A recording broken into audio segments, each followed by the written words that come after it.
Ja, no, se mi tudi nismo slabi, ne? I feel Slovenija, ne?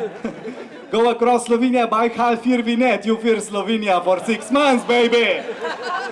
Ampak zdaj we feel Europe, pa smo mogli zmanjšati, ne? To je tako. Ampak resnično, v življenju tisto, kar je tvoja največja napaka, moraš narediti svojo največjo carico. Veste, kdo je mojster tega? En politik slovenski, boste uganili kdo? Karel Erjavec.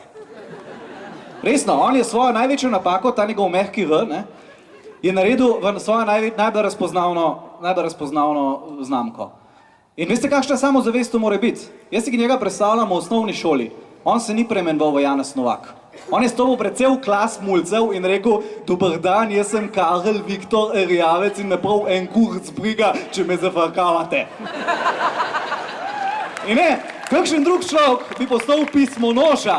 Ne, on je predsednik parlamentarne stranke, nekdanji minister za obrambo in zdaj minister za okolje in prostor.